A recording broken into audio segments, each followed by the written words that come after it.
We're back after a after a very long time, and our audio gear is broken right now. So sorry about the camera audio, but you know it's the content that matters, right? Yes. This is cinema. This is very Dogma '95, actually. Right, is what I actually, think. Natural lighting. Yes. No, you know, no tripod. We've got the camera Yes. just set on a desk here. We're underground filmmakers. This is real. Yes, I feel underground. There we go. Ceiling is kind of low. There you go. Okay. So this time, Gus and I are going to go through our favorite movies of the year 2014. Yes. Now that we're into 3 months into. With the reservation, 2015. yeah, and with the comment too that there were a lot of them we didn't see. So, so you know, there's, and we'll mention that too. Probably the films that we weren't able to comment on.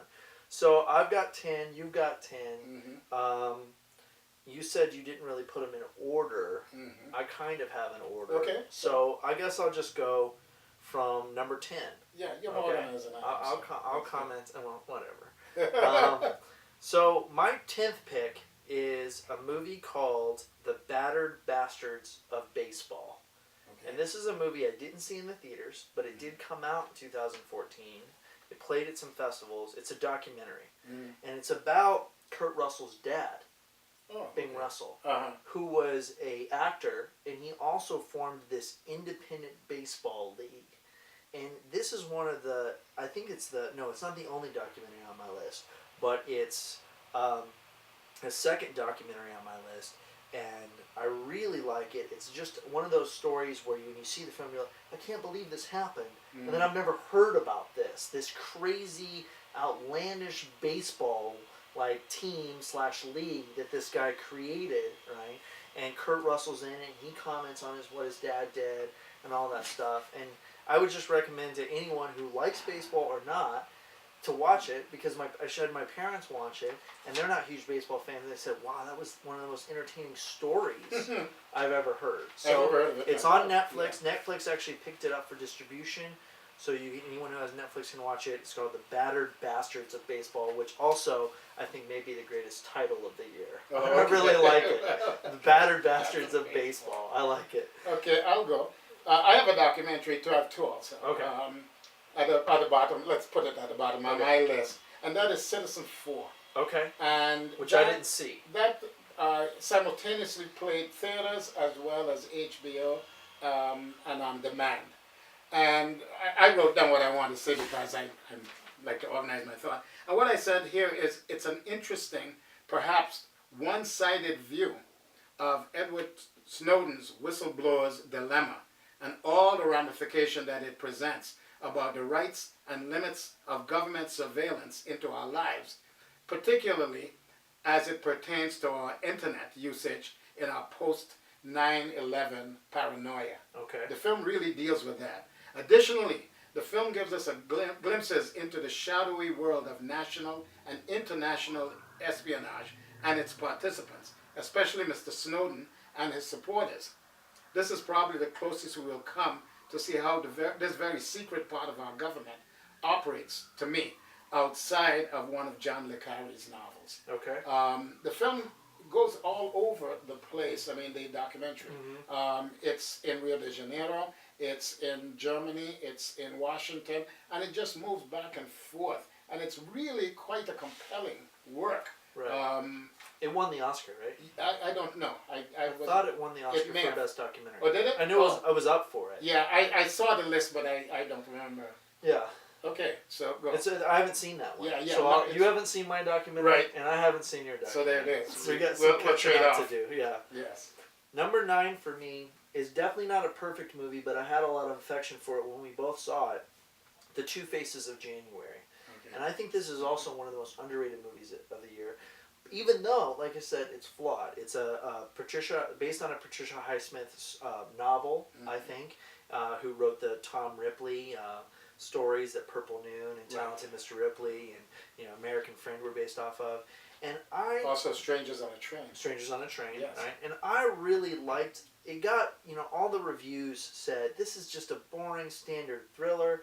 But the truth is it's a traditional thriller. Most of it feels like, wow, I'm watching another, not with maybe the master filmmaking level, but I'm watching a Hitchcock movie. I'm watching a thriller from the 50s. And you don't get a lot of movies like that anymore that are just straightforward thrillers with some nice stuff boiling under the surface. I really liked Viggo Mortensen in the film. Right.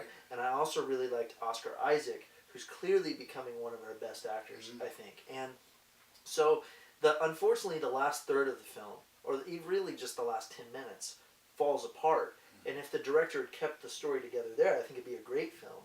But I just want to recommend, I choose that one because I think it may be the best thriller of the year, flawed as it is. So that was my thoughts. Do you have any thoughts on that movie since we saw it together? Yeah, I agree with you up to a point. I wish that was a better director, to tell you the truth. Right. And he was a first-time director. Yeah. You mentioned Hitchcock, and boy, Hitchcock would have made something he would have nailed it. Yeah. sensational, I think, on that, because he did it with Strangers on a Train so well, Right. which I just saw like a week ago again. Right. And boy, does that work, And so I didn't put that on my list, but I can see, because we both had great affection for most of the picture. Right, exactly. Yeah. Cool, your turn.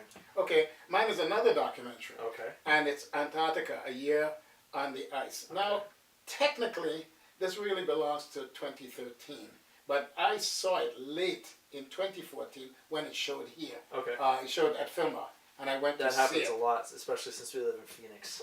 Yes, but we should qualify as a big city for major distribution. True. The only problem is we don't have the smaller theaters, except for something like Filmar, that will pick up films like this. Anyway, what I say here is, I said this is a terrific documentary. It is a compelling, fascinating, and sometimes scary view of life on the ice, on that ice-filled continent, that accurately captures what it's like living in those unforgiving circumstances. I said beyond that, the film is an interesting meditation on life and how much we are controlled and ruled by the contradictory laws of nature. Okay. It's one of those pictures where you sit there and after a while you begin to shiver a little bit because you feel the sense of it. The film took 10 years to make. Okay. The guy who is really essentially the principal person in the film was the director as well. And that's we keep talking about outer space and underwater, but Antarctica in some ways on the surface is as unknown to us as that is. Know? And they showed us some interestingly different aspects of Antarctica. For instance, how animals die there. And apparently there's a rule that says internationally you cannot touch anything, you can't help them. Oh, wow. Because you're affecting nature in some way and the natural process. And so he has a long sequence where you watch a seal dying and they could go to help it, but he explains they can't. It's really, the other sense that you get is how cold it is. He was explaining that, the indoors, a hurricane, and he said, I think once every 3 weeks, they get what they call a fifth level hurricane there.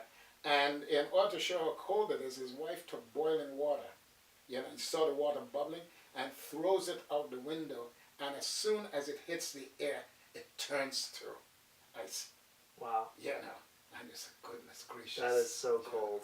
That's crazy. That's my next one. That's my number 9, let's say. I'm going to have to see that too. Okay, so number 8 for me, another film we saw together, Under the Skin. Okay. Now, you didn't like Under the Skin that much. No, you had reservations on it. I liked it a lot. I think that director, Jonathan Glazer, I think is his name unless I'm messing it up, is doing interesting stuff. Parts of Sexy Beast were interesting. I really liked the movie Birth with Nicole Kidman, even though it had some flaws. And with this one, he's just, to me, especially the first half of the film, with her, Scarlett Johansson, just driving around and picking up these people, it definitely can test your patience, but there's a boldness to his filmmaking that I liked. And there was a sequence, a terrifying sequence, which may be one of the scariest scenes of the year, where these people drown in the sea and this baby is left behind, and the Scarlett Johansson alien character eventually kills one of the guys. But the way that he shoots it is just, it reminds me of Kubrick in the sense of being bold, but also being restrained, letting the camera stay put instead of just having to constantly cut or move it. Yeah.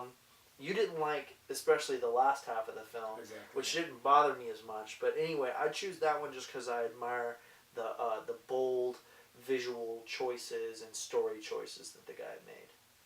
So that's number 8 for me. Yeah, I agree with that. As you say, I wasn't enthusiastic about it. I just felt it never came together completely. Right. You know, like that. And some of the tropes that he used, I think I'd seen before. And so that was the thing. Okay, my number 8 is a film we saw together. Okay. And that's A Most Wanted Man. Okay. And what I say here is it's a quiet, sturdy spy story anchored by Philip Seymour Hoffman's last great performance. I said beyond that, through the director's filmmaking style and his cinematographer's visual acumen, it submerges us into the twilight world of espionage and the environment as seen through the eyes of John le Carre. That to me made it work well. Yeah, so in terms of Hollywood style filmmaking, I thought it was a good one. Right. I agree. It's somewhere else on my list, so I'll comment when I get there. Okay, sure. Okay, so I think we're at number 7. Okay. Number 7 for me is Nightcrawler. Okay. With Jake Gyllenhaal, right? Which I thought was a really interesting movie. My reservations about it is that at times it could be too preachy and didactic about the media and how the media is evil, and I wish it just would have left all of that aside. Yeah. In those moments, it reminded me of a movie that I think is very overrated, Network. Oh God, yes. Right? Yes. In its best moments, it was just watching this riveting performance from Gyllenhaal, who just has you hooked in every scene, and he really shows. You know, he's been getting more interesting with Prisoners and Enemy, but in this one, he becomes this character, and you forget completely about the actor, and he is that guy 100%. And it's a great little smart thriller. So that's my number 7. I like that movie a lot. I have it on my list, so it's higher up. Okay. And so I'll comment like you would. Okay, my number 7 is The Imitation Game. Okay. Did you see that? I have not seen that. And I said, to me, it's a compelling. Compelling and best of factual story told in a traditional style, and all the more effective for it because it piles us with scientific and mathematical facts without overwhelming us with filmmaking razzle dazzle. Cool. It also tells a story that we, at least I didn't, and I don't think most of the public knew about the Second World War and what happened there. And the aftermath of it, particularly the central character as played by Benedict Cumberbatch. Yeah. How odd that character was and what ultimately happened to the character. Right. It's really quite, to me, a very well-made film. I saw that it did win the Academy Award as Best Adapted Screenplay. Okay. And I would totally agree with that because it's so literate. So I liked it a lot. Okay. That's still one that I'm going to have to see. Okay. Number 6 for me is, I'm going to move things around in my head real quick. Hold on. Number 6 for me, these last few are hard to figure. Sometimes it's like hard to figure out, like I said, the order. Yes. I'm going to go with Starred Up, okay? Which is another film we saw together, which I'm guessing most of the people watching this not seen or heard of. No. It's I think so too. an incredible British movie. I'm really blanking the name of the director, something McKinsey or something like that. Yeah, but he's done some interesting movies. He did Young Adam, and he's done some other stuff. But Gus and I went to go see this movie, and in the sense of your whole rule of a film needs to astonish you, this film was astonishing from beginning to end, and it's probably the most, prison dramas are almost always intense. This may be the most intense prison drama it can be, about a young man who goes to prison in the same place that his father is actually being held. Their relationship, the film is incredibly violent. The accents are so thick that it's really hard to understand most of it, at least for me. I struggle with that. Me too. But, and there's times in the movie where the intensity is just overwhelming. But when you get to the end, and some of the things that happen at the end that I won't talk about, there's such a feeling of, it's almost a cathartic feeling of that intensity being released, and you kind of see how the director wrapped it all together. Again, I won't want to give details, but the performance by the central character, what is his name? He was in the Unbroken movie, Angelina Jolie. He's getting lots of press right now. You know, he's coming up. I can't think of his name. I can't remember. But he was incredible. Yes. But again, Ben Mendelsohn Yes. is who is good even in like bad movies. He's the best thing in any movie to watch, kind of like Christopher Waltz. You know, he's always good to watch. He just carried the supporting performance so well. So I really liked Startup. Yeah, I liked it a lot. I didn't include it in my list. I think mostly because it was so unrelenting. You know, that I felt like I was submerged underwater. Well, that's almost like Leviathan, though. Yeah, I know. We liked Leviathan. But this one, I think, was too much for me. So I didn't. But my next on the list is Calvary. Okay. Which we saw together, I didn't see it. I saw it with my wife. I saw another rarity in cinema, a religious drama that genuinely plumbs the morality of the times in which we live through its plot and characters without preachment or pious righteousness. And again, this is one of those films that is just, it tells a story in such a varied way, but it holds you to it. Okay. And it never lets you off the hook in the sense of trying to give you a happy ending, trying to soften some of the blows, but it really makes you consider the role religion play in our lives. Okay. And that's, I think, important. I'm not a religious person, but right. I still think it is important for it to be in some way explored through cinema. And very rarely does anyone do it. Cool. That's one that's been on my list all year. I missed it when it came out, and I'm still waiting for for a chance to see it. All right. So Startup. Okay. Number 5. Okay. Right, and this is where it gets really hard for me to distinguish right what I like the most. Jodorowsky's Dune, which is the second documentary on my list. Right. This could have been number 1. Right. It's very it starts to get difficult because, it's an incredible documentary about a crazy-ass filmmaker trying to make the most epic science fiction movie of all time. But the reason I like the movie, one, it's entertaining as hell, and it's a story that you haven't heard, and it shows how influential this never-made movie really was. But the reason I like it the most is it's about the spirit of filmmaking that I wish I could see in every filmmaker around me, which is Jodorowsky's crazy ambition. He says at one point, I want to live forever. I'm not going to, right? But that's my ambition. You know what I mean? My ambition is to make the greatest science fiction movie ever made. Even if I reach for that, you know what I mean, and don't make it, I'm going to make something incredible. But he's talking about a spirit that to me is not around much. Not around me or even seemingly around the directors that are working in Hollywood, right? And I love it. It's refreshing. It's encouraging. You leave this movie as a filmmaker going, shit, you know what I mean? I want to have that kind of, ambition and reach for those kind of heights. Yeah, he's incredibly passionate. So I love that movie, and I recommend it, especially to any filmmaker. Well, you know how much I liked it because I got a copy. Right. And I paid top dollar for the copy exactly. because I think it was $29 when I let it out. Right. But I loved it too. And one of the things is that not only does he talk the talk, but he walks the walk. Right. Exactly. And that's what you were just saying that none of us do, really. Right. We talk the talk a lot, right. but we don't put everything we are about on the line in order to get the work done. Right. And that's what he does. And it in some way chastises us. Right. It doesn't chastise us in the sense of scolding us. It's just that we're so taken by him that we said, why can't we be like this? Like that. So true. Because he is sensational. It wasn't on my list, but I'm glad you had it on yours. You didn't put it on your list? No, I'd forgotten about it. Blasphemy! Yes. But you might have put it on your I list. would have probably if I had remembered. I just remember to order it and look at it a lot. All right. So I thought I had seen it the year before, actually. Gotcha. Yeah. Number 5 for you. Okay.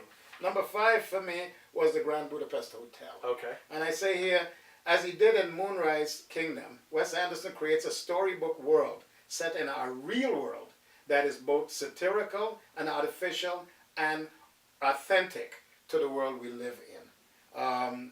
He also combines melancholy and whimsy with slapstick, to me, in a way no other director can or has attempted. And he leads his actors, to me, in some wonderfully high-style acting that perfectly fits the storybook style. Beyond that, and the most important part for me, is that he created something we very rarely see in movies these days, a comedy of manners. And that's a genre that died with the British and Noel Coward, really. Right, right. And he does it spectacularly, I think. As I've told you before, I'm not very fond of Wes Anderson. Yes. I've been tempted several times to watch Grand Budapest Hotel because I'm like, everybody's saying it's good. If you're not a fan, I don't think it'll convince you. The only reason I would watch it, I liked his early work. So I did like him at one time. But I to me, his style is becoming too self-indulgent, right? But if you like it, you like it, right? Yeah, the only reason I think I'm going to approach it is I really want to see what Ralph Fiennes does in the role. Because I've heard he's really doing good in it. So. Like I said, it won't convince you. It won't bring you over if you're not in it. You have to be in a scamper, right? Right. So my number 4 is a movie you already mentioned, A Most Wanted Man. Okay. And there's not a whole lot to say about this, but I'll say 2 things. One, I think this is one of Hoffman's best performances, incredibly underrated.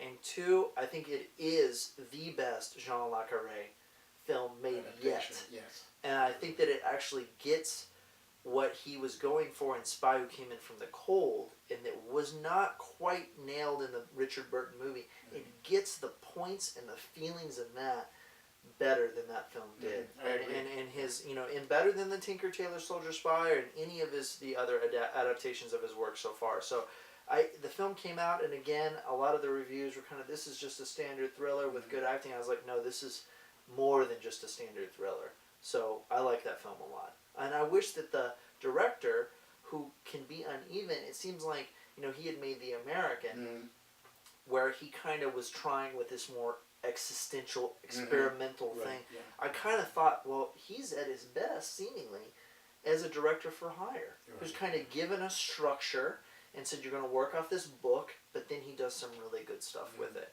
So that's me on that. Number 4 for you. Number 4? No, it would be number 3. No. I was on number 5, Jodorowsky, and now you just did number 4. So you're number 4. Okay. Because I started. All right. I must have. I don't have enough then. Okay. Whiplash. Okay. You see now? We saw it together. No. Did we see it together? We didn't see it together, but we've talked about it. Okay. I don't remember us talking about My mind is too much to remember these days. It's too old. Okay. I just say here one sentence. I say through the force and intensity of the 2 leading performance and the narrow focus of its director's vision, the film astonishes from beginning to end. That was my feeling about it. Cool. I'll talk about it when I get to it. Okay. So I'm not. But what did we say about it? I don't remember. Well, we talked about it when we both see it and how much we enjoy it. Oh, okay. And we've talked about it a couple times. I remember vaguely. Yes. Yeah. Okay. So which ones have you? You haven't done 1, 2, 3. I did all of it. I did do Nightcrawler. That's the one. Okay. That's where I missed. Yeah. Okay. Stepped over that. So my number 3 is a film you really don't like. Okay. So good. But oh well. Right? But oh well, yeah. Right. So my number 3 is Edge of Tomorrow with Tom Cruise. Now, yes. I don't see a lot of blockbuster type films, not because I have any problem with them, but when I go see them, one of the main things that bugs me about them is the writing and the direction and the acting has become so sloppy. And just the standard for these films is so low, I feel like. I gave Transformers a try. It's just not even, none of it makes any goddamn sense. The characters don't follow their own motivations. The motivation isn't consistent. So many things that as a filmmaker and a storyteller drive me insane. Whereas a film like, old school Jurassic Park, I enjoy it. It's an escapist film and it's a well-constructed one. That's what I think Edge of Tomorrow is to me. It's the best blockbuster-style film I've seen in a long time, featuring a very passionate and dedicated Tom Cruise performance. I felt like he was firing at all levels here. And I thought that even though it was an original concept, it was like a science fiction Groundhog Day, I thought it was interesting and entertaining, and there was some inventiveness to it, rather than just seeing explosion after explosion after explosion. like most of these blockbusters are. So that's I like that film, but I know Well, you didn't. no, maybe I should look at it again. I don't know. The Groundhog Day premise really just wore me out. Right. And so it's one of those, if you don't buy into Yeah. it, again, then Yeah. you're not going to Right. enjoy Yeah. the rest of the film. Yeah, So that was the whole thing. number Okay, 3 for you. Nightcrawler. Okay. And you talked about it, and I said, to me, that takes us into the night world of its leading character's psyche and keeps us there for the entire duration. I said, here, it's the best horror film I've seen this year. And then much of the credit for its effectiveness is due to Jay Gyllenhaal's haunted, lived-in performance in the leading role. I think it's a truly creepy film. And, I don't think it's meant to be a horror picture, but that's why I categorize it that way, because it's real-life horror. Right. But really wonderfully realized. Yeah, great movie. My number 2, my last two are kind of paired together. Mm-hmm. My number 2 is A Most Violent Year. Uh-huh. And I liked this movie a lot. And the reason it's number 2 over being further down in the list is that I connect with it personally, like I do Jodorowsky's Dune, because, well, first of all, on a filmmaking level, I think that it's a stellar movie. It reminds me of kind of a Sidney Lumet type of verdict level drama, drama thriller.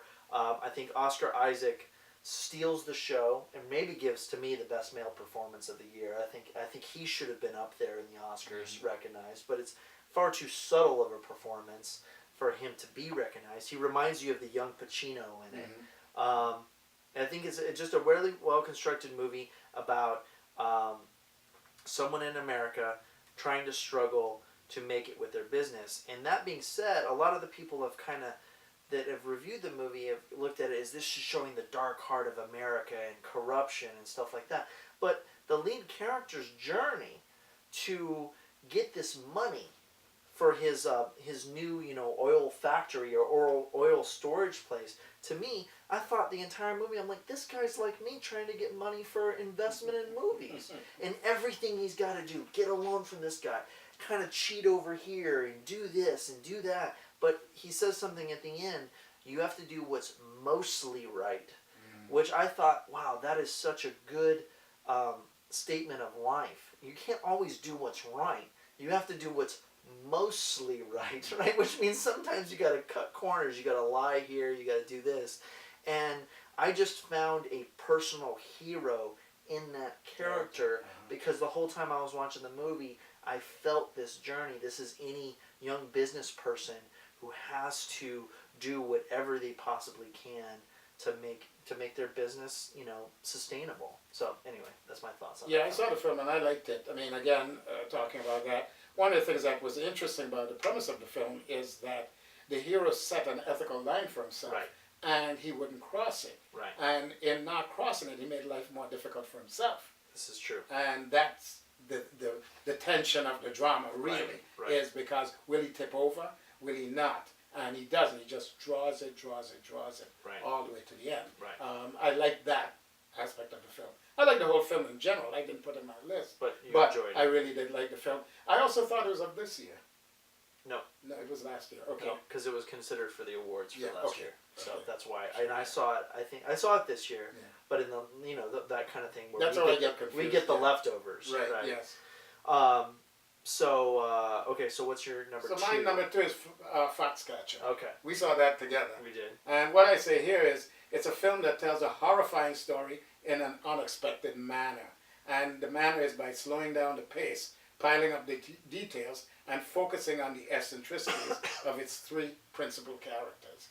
And that's what the film does, just slowly, piles up the information and then gives you a payoff that you either know or don't know according to how closely you paid attention to what was going on in the headlines of some years ago. Yeah. Yes. And I just thought it was so very well done. And I thought that it was a 380-degree turn for Steve Carell playing John DuPont in the film. I mean, he gave a performance that I didn't expect at all. And that's always great for me as an audience, to find that an actor has resources that I never thought they had after seeing them in maybe 15 films. Right. Yeah. Right. So that was the real surprise for me. I liked it a lot. I didn't like it quite good Mhm. enough to put it on Right. on my list, but I did like it. And specifically, I enjoyed the performances from Ruffalo, who I think is very underrated.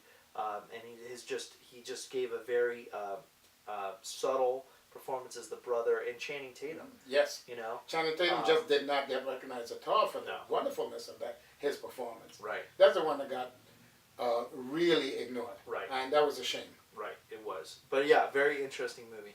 My number one is one you already mentioned, which is Whiplash. Okay. And I agree. It astonishes from beginning to end. Absolutely. It's an incredible movie. The way it's shot, the way it's acted, written, directed, everything. The musical numbers are more interesting than most chase sequences. More thrilling than Yes. most chase sequences, especially the end. It probably has the best ending, in my opinion, of the year, because it knows when to cut to black, right? At exactly the right moment, you know? And an ending that literally has you so charged up that I haven't been that charged up watching a film in a long time.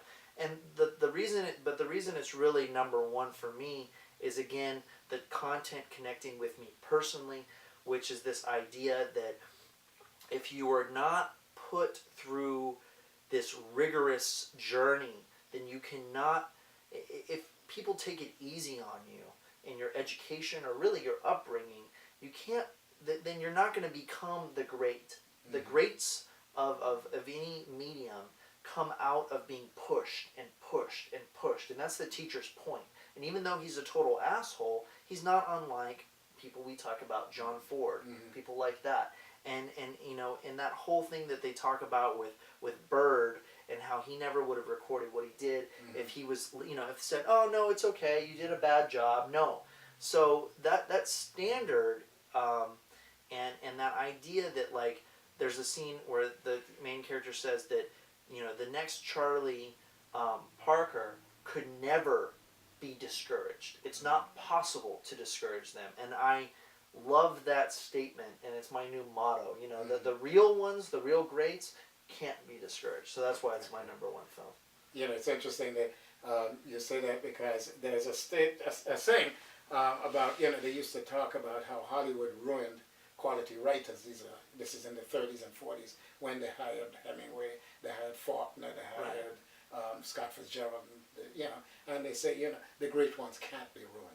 Right. It doesn't matter what the atmosphere is. Right. The great ones can't be Yeah, ruined. it can. One of the things that film does is it also says that in order to approach greatness, is you have to be pushed beyond what you perceive as your limits. Right. Yeah. So, Which I love. Yeah. So what's your number one? My number one was Boyhood. And have you seen that? I haven't seen it. Okay. I'll tell you why. I said here, the sheer daring of the work and the ability to sustain the level of performing uniformity and directorial overview over 12 years. Right. It's incredible. I say also the film transcends its fictional frame because of its creative concept. They actually waited for people to age. And so in so doing that, what he's done is he's taken real life and he's made it part of fiction. Right. In order to make it work. And he makes it work. And that's why I name it the best picture, in my view. Right. Yeah. And I still haven't seen it. I need to. So that's interesting.